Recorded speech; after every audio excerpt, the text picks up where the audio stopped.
ನಾಲ್ಕನೆಯ ಮನುಷ್ಯ ದೇವಕುಮಾರನು. ಬಿಲ್ಲಿಗ್ರಾಮ್ ಪಂಡಿತರು. ಅಧ್ಯಾಯ 8. ಬ್ಯಾಬಿಲೋನಿನ ಅರಸನಾದ ನೆಬೂಕದ್ನೆಚ್ಚರನು ಚಿಕ್ಕ ನಾಡಾದ ಇಸ್ರೇಲ್ ದೇಶವನ್ನು ಆಕ್ರಮಿಸಿದನು.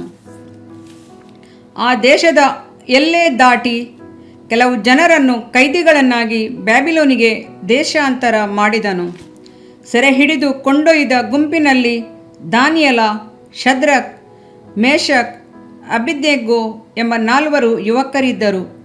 ಈ ಯುವಕರು ತಮ್ಮ ಮನೆಗಳನ್ನು ತೊರೆದು 100 ಮೈಲಿಗಳು ದಾಟಿ ಮತನಂಬಿಕೆ ಇಲ್ಲದವರು, ವಿಗ್ರಹಾರಾಧಕರು, ಅನೀತಿಯುಳ್ಳವರು ತುಂಬಿದಂಥ ನಗರದಲ್ಲಿ ವಾಸಿಸಿದರೂ ಕರ್ತನಿಗಾಗಿ ಜೀವಿಸಲು ತೀರ್ಮಾನ ಮಾಡಿದರು. ಈ 4 ಮಂದಿ ಯುವಕರು ತಮ್ಮ ನಂಬಿಕೆಯನ್ನು ಬಿಟ್ಟು ಕೊಡುವುದಿಲ್ಲವೆಂಬ ತೀರ್ಮಾನಕ್ಕೆ ಬಂದರು. ಇದಕ್ಕೆ ಪ್ರತಿರೋಧ ಏನೇ ಆಗಿದ್ದರೂ ಕರ್ತನನ್ನೇ ತಮ್ಮ ಜೀವಿತದಲ್ಲಿ ಮೊದಲನೆಯವನಾಗಿ ಕಂಡರು. ಅವರಿಗೂ ಬ್ಯಾಬಿಲೋನಿನ ಪದ್ಧತಿಯಂತೆ ತರಬೇತಿಯನ್ನು ನೀಡಲಾಯಿತು. ಒಳ್ಳೆ ಪದವಿಗೆ ಬಂದರು. ದಾನಿಯೇಲನಾದರೂ ಪ್ರಧಾನಮಂತ್ರಿ ಆದನು. ಅನಂತರದ ದಿನದಲ್ಲಿ ಅರಸನಾದ ನೆಬೂಕದ್ನೆಚ್ಚರನಿಗೆ ಒಂದು ಆಲೋಚನೆ ಹುಟ್ಟಿತು. 60 ಮೊಳ ಎತ್ತರದ 6 ಮೊಳ ಅಗಲದ ಒಂದು ಬಂಗಾರದ ಪ್ರತಿಮೆಯನ್ನು ಮಾಡಿಸಿ ಅದನ್ನು ದೂರ ಎಂಬಲ್ಲಿ ನಿಲ್ಲಿಸಿ ಅದರ ಪ್ರತಿಷ್ಠೆಗಾಗಿ ಉಪರಾಜ, ನಾಯಕ, ನ್ಯಾಯಾಧಿಪತಿ, ದೇಶಾಧಿಪತಿ, ಸಮಸ್ತ ಸಂಸ್ಥಾನ ಅಧಿಕಾರಿಗಳನ್ನು ಆಹ್ವಾನಿಸಿ ರಾಜಾಜ್ಞೆಯನ್ನು ಹೊರಡಿಸಿದನು. ಕಿನ್ನರಿ, ತಂಬೂರಿ, ವೀಣೆ, ವಾಲಗ ಮುಂತಾದ ಸಕಲ ವಾದ್ಯಗಳ ಧ್ವನಿಯನ್ನು ಕೇಳಿದ ಕೂಡಲೇ ಎಲ್ಲರೂ ಅಡ್ಡಬಿದ್ದು ನೆಬೂಕದ್ನೆಚ್ಚರನು ನಿಲ್ಲಿಸಿರುವ ಬಂಗಾರದ ಪ್ರತಿಮೆಯನ್ನು ಪೂಜಿಸಬೇಕು. ಯಾವನು ಅಡ್ಡಬಿದ್ದು ಪೂಜಿಸುವುದಿಲ್ಲವೋ ಅವನು ತಕ್ಷಣ ಉರಿಯುವ ಆವಿಗೆಯಲ್ಲಿ ಹಾಕಲ್ಪಡುವನು ಎಂದು ಸಾರಿದನು. ಬ್ಯಾಬಿಲಿನಲ್ಲಿ ಅನುಸರಣೆಯಲ್ಲಿದ್ದ ಮತ ಮಿಥ್ಯೆಯಾದದ್ದು ಬಲಾತ್ಕರಿಸಲು ಒತ್ತಾಯಿಸಲು ಹಿಂಜರಿಯುತ್ತಿರಲಿಲ್ಲ. ರೋಮ ಸಾಮ್ರಾಜ್ಯದ ಕಾಲದಲ್ಲಿದ್ದ ಚಕ್ರವರ್ತಿಗಳು ಪ್ರಜೆಗಳು ತಮ್ಮನ್ನು ದೇವರೆಂದು ನೆನೆಸಿ ಪೂಜಿಸುವಂತೆ ಒತ್ತಾಯಪಡಿಸುತ್ತಿದ್ದರು. ಕ್ರಿಸ್ತವಿರೋಧಿಯ ಕಾಲದಲ್ಲಿ ಇಂಥ ಒಂದು ಮಾರ್ಗ ಆಚರಣೆಗೆ ಬರುವುದು. ಮೃಗವನ್ನು ಪೂಜಿಸುವಂತೆ ಮಾನವರನ್ನು ಬಲಾತ್ಕರಿಸಲಾಗುವುದೆಂದು ಸತ್ಯವೇದವು ಹೇಳುತ್ತದೆ. ಪ್ರಕಟಣೆ 13. ಅಶುದ್ಧಾತ್ಮವು ತನ್ನ ಕ್ರಿಯೆಗಳನ್ನು ಹೆಚ್ಚಾಗಿ ನಡೆಸಿ ಕಾನೂನನ್ನು ಎದುರಿಸುವಂತೆಯೂ ದೇವರಿಗೆ ವಿರೋಧವಾದ ಗೊಂದಲಗಳನ್ನು ಉಂಟುಮಾಡುವುದು. ಆದರೆ ಅಂತ್ಯದಲ್ಲಿ ರಾಜ್ಯವು ಕ್ರಿಸ್ತನಿಗೆ ಅಧೀನವಾಗುವುದು. ಏಕೆಂದರೆ ಕ್ರಿಸ್ತನು ರಾಜಾದಿರಾಜನಿಗೆ ಆಳ್ವಿಕೆ ಮಾಡುವನು. ಆದರೆ ದೇವಾದಿದೇವರ ಅನಂತ ಕಾಲದ ಯೋಜನೆ ಯೇಸುಕ್ರಿಸ್ತನು ಶಿಲುಬೆಯಲ್ಲಿ ನಮ್ಮ ಪಾಪಗಳಿಗಾಗಿ ಸತ್ತು ನಮ್ಮ ಸ್ಥಾನವನ್ನು ಆತನು ತೆಗೆದುಕೊಳ್ಳಬೇಕು ಎಂಬುದೇ ಆಗಿದೆ. ಸೈತಾನನು ಯೇಸುವಿಗೆ ಸರಳವಾದ ಒಂದು ಮಾರ್ಗವನ್ನು ತೋರಿಸಲು ಮುಂದಾಗುತ್ತಾನೆ.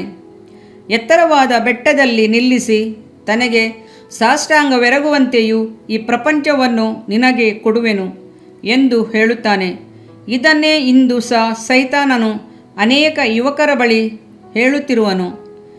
ನನ್ನನ್ನು ಹಿಂಬಾಲಿಸು, ನನಗೆ ಸೇವೆ ಮಾಡು, ನನ್ನ ಮಾರ್ಗಕ್ಕೆ ಬಾ, ಆಗ ನಾನು ಈ ಪ್ರಪಂಚವನ್ನು ನಿನಗೆ ಕೊಡುವೆನು ಎನ್ನುತ್ತಾನೆ.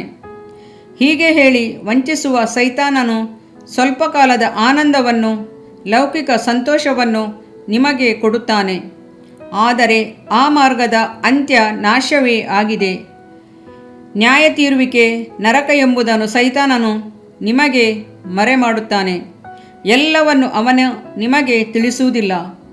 ಎಲ್ಲ ವಿಧವಾದ ಅಲ್ಪವಾದ ಆಸೆ ಇಚ್ಛೆಗಳನ್ನು ತೋರಿಸಿ ನನ್ನನ್ನು ಸೇವಿಸಿದರೆ ಇವೆಲ್ಲವೂ ನಿನಗೆ ಸಿಗುವುದು.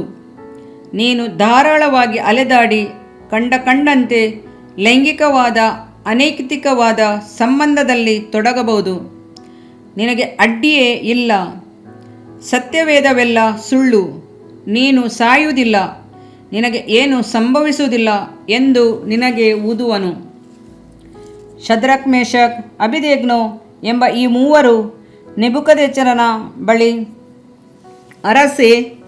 ಅರಸೇ, ನಾವು ಸೇವಿಸುವ ದೇವರಿಗೆ ಚಿತ್ತವಿದ್ದರೆ ಆತನು ದಗದಗನೆ ಉರಿಯುವ ಆವಿಗೆಯೊಳಗಿಂದ ನಮ್ಮನ್ನು ಬಿಡಿಸಬಲ್ಲನು. ಚಿತ್ತವಿದ್ದರೂ ಚಿತ್ತವಿಲ್ಲದಿದ್ದರೂ ರಾಜನೇ, ನಿನಗೆ ಇದು ತಿಳಿದಿರಲಿ. ನಾವು ನಿನ್ನ ದೇವರುಗಳನ್ನು ಸೇವಿಸುವುದಿಲ್ಲ, ನೀನು ನಿಲ್ಲಿಸಿರುವ ಬಂಗಾರದ ಪ್ರತಿಮೆಯನ್ನು ಪೂಜಿಸುವುದಿಲ್ಲ. ದಾನಿಯೇಲ 3:18 ಎಂದು ಉತ್ತರ ಕೊಟ್ಟರು. ಆ ದಿನಗಳಲ್ಲಿ ಬ್ಯಾಬಿಲೋನ್ ಪಟ್ಟಣವಿಡೀ ಕಣಿಯೇಳುವವರು, ಜ್ಯೋತಿಷ್ಯಗಳು, ದುರಾತ್ಮಗಳನ್ನು ಬಿಡಿಸುವವರಿಂದಲೇ ತುಂಬಿದಿತ್ತು. ಈ ಮೂವರು ಯೌವನಸ್ಥರು ಪ್ರತಿಮೆಗೆ ಅಡ್ಡ ಬಿದ್ದಿದ್ದರೆ ತಮ್ಮ ಪ್ರಾಣವನ್ನು ಕಾಪಾಡಿಕೊಳ್ಳಬಹುದಾಗಿತ್ತು. ನಾವು ಪ್ರಪಂಚದ ಎಲ್ಲ ಕಾನೂನು ಕಟ್ಟಳೆಗೂ ವಿಧೇಯರಾಗಲೇಬೇಕು ಎಂದುಕೊಳ್ಳಬಹುದಾಗಿತ್ತು. ಮಾನವ ವರ್ಗಕ್ಕೆ ತಕ್ಕಂತೆ ಆಯಾ ದೇಶದ ಕಾನೂನಿಗೆ ವಿಧೇಯವಾಗುವುದು ನ್ಯಾಯವೇ? ಆದರೆ ಎಲ್ಲಕ್ಕೂ ಮಿಗಿಲಾದ ಒಂದು ಆಜ್ಞೆ ಉಂಟು. ಮನುಷ್ಯನು ದೇವರನ್ನು ನಂಬುವುದಕ್ಕೆ ತಕ್ಕ ಕಾನೂನು ಇದೆಯಲ್ಲವೇ?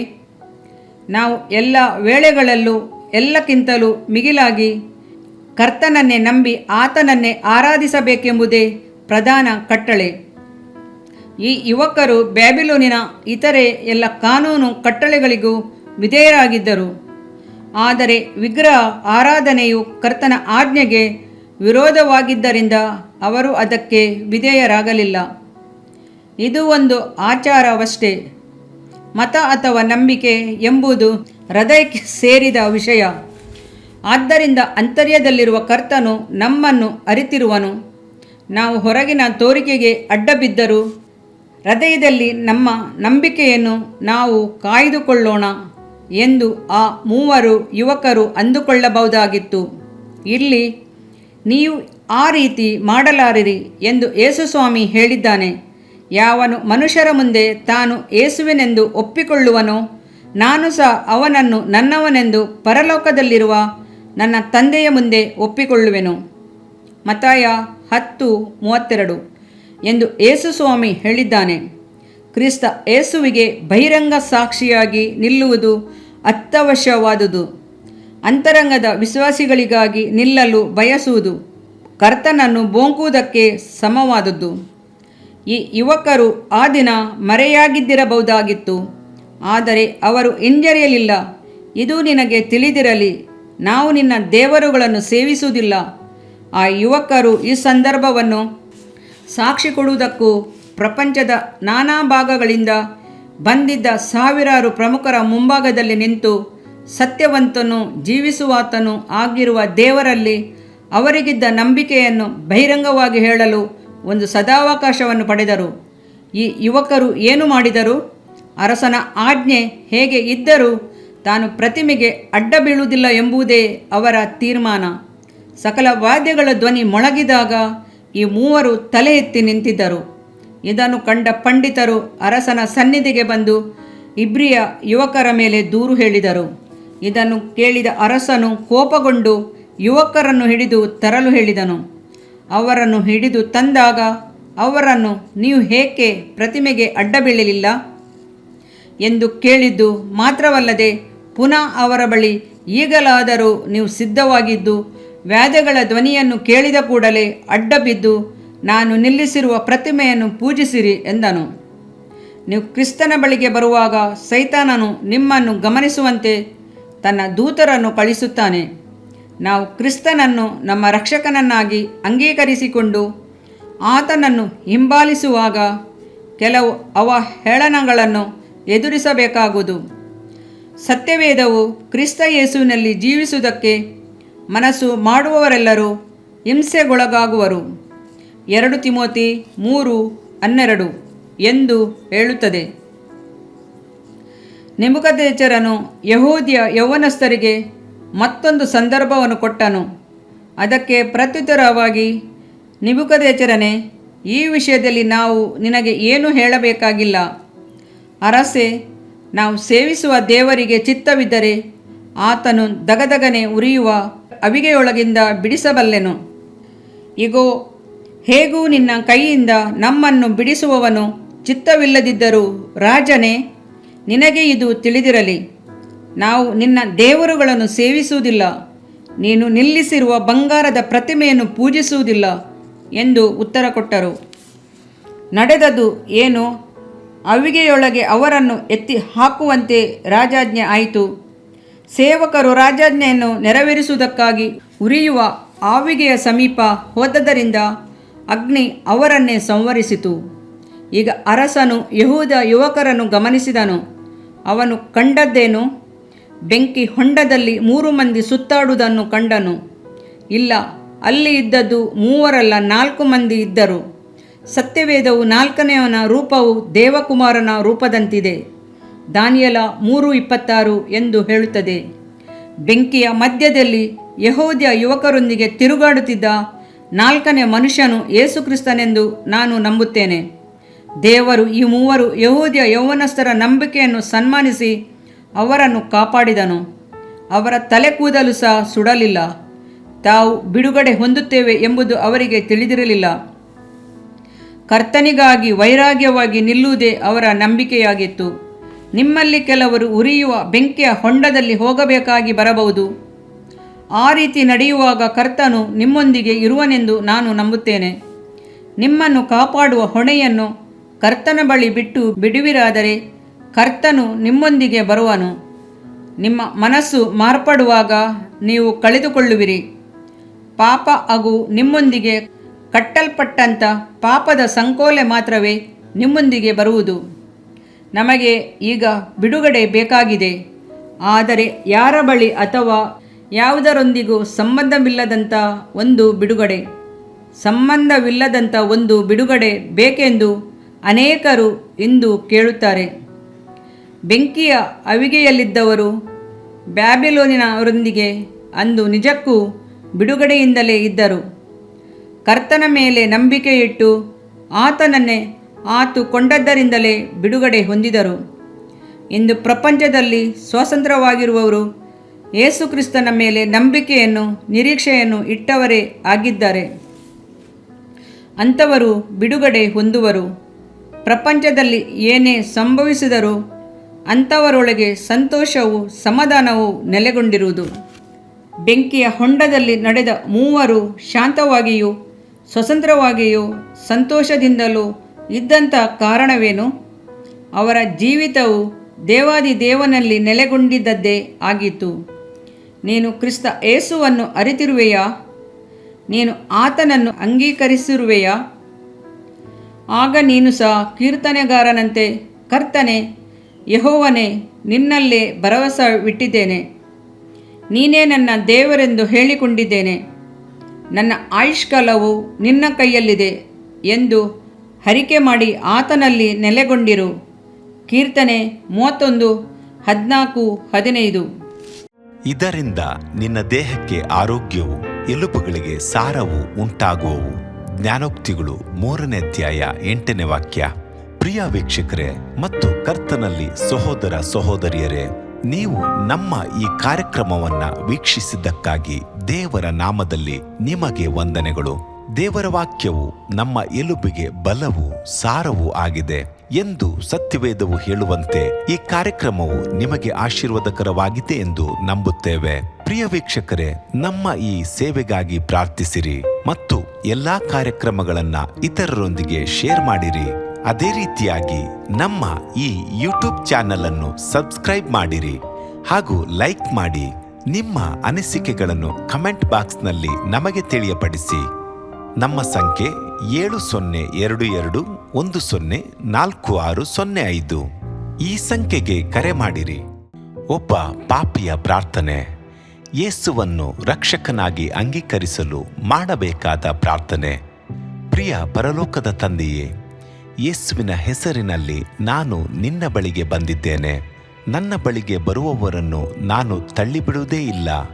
ಯೋಹಾನ 6:37 ಎಂದು ನಿನ್ನ ವಾಕ್ಯ ಹೇಳುತ್ತದಲ್ಲ. ಆದ್ದರಿಂದ ನೀನು ನನ್ನನ್ನು ತಳ್ಳಿಬಿಡದೆ ನನ್ನನ್ನು ಸೇರಿಸಿಕೊಳ್ಳುವಿ ಎಂದು ನನಗೆ ಗೊತ್ತಿದೆ. ಆದ್ದರಿಂದ ನಾನು ನಿನಗೆ ಸ್ತೋತ್ರ ಮಾಡುತ್ತೇನೆ. ನೀನು ನಿನ್ನ ವಾಕ್ಯದಲ್ಲಿ ನೀನು ಯೇಸುವನ್ನೇ ಕರ್ತನೆಂದು ಬಾಯಿಂದ ಅರಿಕೆ ಮಾಡಿಕೊಂಡು ದೇವರು ಆತನನ್ನು ಸತ್ತವರೊಳಗಿಂದ ಎಬ್ಬಿಸಿದನೆಂದು ಹೃದಯದಿಂದ ನಂಬಿದರೆ ನಿನಗೆ ರಕ್ಷಣೆಯಾಗುವುದು ಎಂತಲೂ, ಕರ್ತನ ನಾಮವನ್ನ ಹೇಳಿಕೊಳ್ಳುವವರೆಲ್ಲರಿಗೆ ರಕ್ಷಣೆಯಾಗುವುದೆಂತಲೂ ಬರೆದಿದೆ. ರೋಮ 10:9-13 ವಾಕ್ಯ. ಯೇಸು ಕ್ರಿಸ್ತನು ದೇವಕುಮಾರನೆಂದು ನನ್ನ ಹೃದಯದಲ್ಲಿ ನಂಬುತ್ತೇನೆ. ನನ್ನನ್ನು ನೀತಿವಂತನನ್ನಾಗಿ ಮಾಡುವುದಕ್ಕಾಗಿ ಆತನು ಸತ್ತವರೊಳಗಿಂದ ಎಬ್ಬಿಸಲ್ಪಟ್ಟನು ಎಂದು ನಂಬುತ್ತೇನೆ. ನಾನು ಆತನ ನಾಮವನ್ನ ಹೇಳಿಕೊಳ್ಳುತ್ತೇನೆ. ಯೇಸುವೇ, ನೀನೇ ಕರ್ತನು. ತಂದೆಯೇ, ನೀನು ನನ್ನನ್ನು ರಕ್ಷಿಸಿದಿ ಎಂದು ನಾನು ನಂಬುತ್ತೇನೆ. ನಿನ್ನ ವಾಕ್ಯವು ಹೇಳುತ್ತದೆ, ಮನುಷ್ಯನು ಹೃದಯದಿಂದ ನಂಬುವುದರ ಮೂಲಕ ನೀತಿಯು ದೊರಕುತ್ತದೆ, ಬಾಯಿಂದ ಅರಿಕೆ ಮಾಡುವುದರ ಮೂಲಕ ರಕ್ಷಣೆಯಾಗುತ್ತದೆ. ರೋಮ 10:10. ನಾನೀಗ ನನ್ನ ಹೃದಯದಲ್ಲಿ ನಂಬುತ್ತೇನೆ ಹಾಗೂ ಯೇಸುವೇ ನನ್ನ ಕರ್ತನೆಂದು ಅರಿಕೆ ಮಾಡುತ್ತೇನೆ. ಆದುದರಿಂದ ನಾನೀಗ ರಕ್ಷಣೆ ಹೊಂದಿದ್ದೇನೆ. ಅಪ್ಪಾ ತಂದೆಯೇ, ನಿನಗೆ ಸ್ತೋತ್ರ. ಲೂಕನು ಬರೆದ ಸುವಾರ್ತೆ 11ನೇ ಅಧ್ಯಾಯದಲ್ಲಿ ಬರೆದಿರುವಂತೆ, ನಿಮ್ಮಲ್ಲಿ ತಂದೆಯಾದವನು ಮೀನನ್ನು ಕೇಳುವ ಮಗನಿಗೆ ಮೀನು ಕೊಡದೆ ಹಾವನ್ನು ಕೊಡುವನೆ? ಅಥವಾ ತತ್ತಿಯನ್ನು ಕೇಳಿದರೆ ಚೇಳನ್ನು ಕೊಡುವನೆ? ಹಾಗಾದರೆ ಕೆಟ್ಟವರಾದ ನೀವು ನಿಮ್ಮ ಮಕ್ಕಳಿಗೆ ಒಳ್ಳೆ ಪದಾರ್ಥಗಳನ್ನ ಕೊಡಬಲ್ಲವರಾದರೆ ಪರಲೋಕದಲ್ಲಿರುವ ನಿಮ್ಮ ತಂದೆಯು ತನ್ನನ್ನು ಬೇಡಿಕೊಳ್ಳುವವರಿಗೆ ಎಷ್ಟೋ ಹೆಚ್ಚಾಗಿ ಪವಿತ್ರಾತ್ಮ ವರವನ್ನ ಕೊಡುವವನಲ್ಲವೇ ಅಂದನು. ತಂದೆಯೇ, ನೀನು ಕೇಳಿಕೊಳ್ಳುವವರಿಗೆ ಪವಿತ್ರಾತ್ಮನ ವರವನ್ನು ಹೇರಳವಾಗಿ ಕೊಡುವಾತನಾಗಿದ್ದಿ. ಆದ್ದರಿಂದ ನನ್ನ ಮೇಲೆಯೂ ನಿನ್ನ ಆತ್ಮನನ್ನು ಸುರಿಸಬೇಕಾಗಿ ಬೇಡಿಕೊಳ್ಳುತ್ತೇನೆ. ಕೀರ್ತನೆ 81:10 ಬರೆದಿದೆ, ಅಗಲವಾಗಿ ಬಾಯಿದೆರೆಯಿರಿ, ಅದನ್ನು ತುಂಬಿಸುವೆನು. ಕರ್ತನೇ, ನನ್ನನ್ನು ಪವಿತ್ರಾತ್ಮನಿಂದ ತುಂಬಿದಂತ ನೀನು ನನ್ನನ್ನು ಅನ್ಯ ಭಾಷೆಯ ವರದಿಂದಲೂ ತುಂಬುವವನಾಗಿದ್ದಿ ಎಂದು ನಂಬುತ್ತೇನೆ.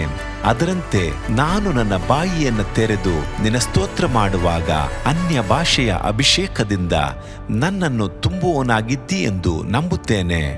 ಈಗ ನೀವು ನಿಮ್ಮ ಬಾಯಿಯನ್ನು ತೆರೆದು ಮಾತನಾಡುವಾಗ ಪವಿತ್ರಾತ್ಮನು ನಿಮ್ಮ ಬಾಯಿಯನ್ನು ತನ್ನ ಭಾಷೆಯಿಂದ ತುಂಬುವವನಾಗಿದ್ದಾನೆ.